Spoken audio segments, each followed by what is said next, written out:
नमस्कार, मैं अजय प्रताप। आप देख रहे हैं न्यूज ऑफ फतेहपुर। आइए रुक करते हैं खबरों की ओर। बकेवर पुलिस को बड़ी सफलता हाथ लगी है। थाना बिंद की बकेवर सीमा पर बीते दिनों मिले सिर कटे कंकाल की सनसनीखेज वारदात का पुलिस ने खुलासा कर दिया। इस मामले में पुलिस ने पति पत्नी को गिरफ्तार किया है। दोनों की निशानदेही पर हत्या में प्रयुक्त रस्सी, आरी, मृतक की मोटरसाइकिल और अन्य सामान बरामद किया गया। पुलिस अधीक्षक अनूप कुमार सिंह ने बताया कि 9 जुलाई को रिंद नदी के किनारे एक अज्ञात कंकाल मिलने की सूचना मिली थी। सोशल मीडिया और स्थानीय प्रयासों से मृतक की पहचान राहुल पटेल निवासी कबसियापुर थाना जाफरगंज के रूप में हुई। जांच में सामने आया कि आरोपी राम भवन और उसकी पत्नी सरिता ने मिलकर हत्या की साजिश रची थी। सरिता और राहुल पटेल के बीच अवैध संबंध चल रहे थे और फोन पर राहुल से बात करती थी।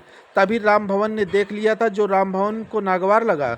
2 जुलाई की रात सरिता ने राहुल को घर बुलाया, जहां राम भवन ने रस्सी से गला घोंटकर उसकी हत्या कर दी।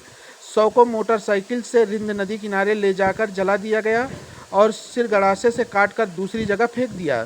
पुलिस ने हत्या में प्रयुक्त रस्सी, हंसिया, आरी, मृतक की मोटरसाइकिल के कटे हुए पुर्जे, टूटा मोबाइल, चश्मा, बेल्ट और बाल आदि बरामद किए। और पुलिस ने बताया दोनों पति पत्नी के खिलाफ पहले भी आपराधिक मुकदमे दर्ज हैं। रिपोर्ट प्रवीण कुमार के साथ। देखिए, 9 जुलाई को रात में करीब 12 बजे के आसपास ये सूचना मिली थी कि रिंद नदी में एक कंकाल बहते हुए आया है। तत्काल घटनास्थल पर पुलिस पहुंची, सीनियर ऑफिसर भी पहुंचे और कंकाल को कब्जे में लेकर के जब उसको देखा गया तो उसका धड़ जो है सर से अलग था और साथ ही साथ वहां पर वो शव काफ़ी पुराना था। तुरंत उसको पीएम के लिए मोर्चरी भेजा गया और उसका पहचान के लिए अग्रिम DNA सैंपल भी कलेक्ट किया गया, जिसको FSL भेजा गया। बाकी जब आगे बारीकी से पूछताछ की गई तो पता चला कि बकेवर थाना क्षेत्र में 2 लोग हैं, एक राम भवन और प्लस उनकी पत्नी सरिता। इसमें जो सरिता है उसका संबंध ये जो बॉडी मिली है इनसे था। लोग फ़ोन पे बातचीत करते थे। बाद में इस कंकाल की पहचान राहुल पटेल उम्र 32 के रूप में हुई और घटना वाले दिन इनके द्वारा करीब 2 जुलाई को, एक हफ्ते पहले, इनको अपने घर पे बुलवाया गया था। जब ये घर पर आए तो इनके पति द्वारा और इनके द्वारा मिल करके इनका गला घोंट करके इनकी हत्या कर दी गई।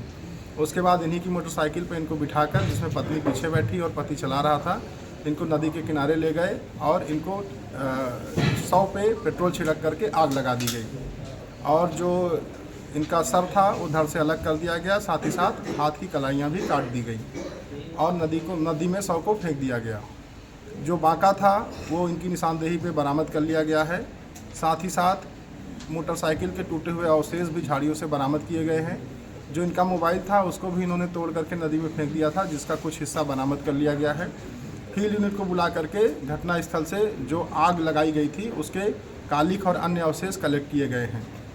इन लोगों में पूछताछ में एक बात और पता चली कि कानपुर के पश्चिमी पारा थाना क्षेत्र में इनकी गुमशुदगी भी लिखी गई थी। उसी के क्रम में इनकी पहचान हुई और आगे घटना का अनावरण हो सका है। आपराधिक इतिहास इसमें इनका कोई आपराधिक इतिहास नहीं है। जो घटना का उद्देश्य था वो ये था कि जो अभियुक्त था वो जो उसकी पत्नी थी उससे मृतक जो है फ़ोन पे बात करता था और उसको ये बात पता चल गई थी। और जब ये बात पता चल गई तो पति और पत्नी दोनों ने मिलकर के इसको रास्ते से हटाया और इसकी जो है हत्या कर दी। सर, इनकी वार्तालाप कितने समय से चल रही थी लोगों? जो अभी तक हमें पता चला है करीब पिछले 2-3 सालों से ये लोग एक दूसरे के टच में थे। Thank you.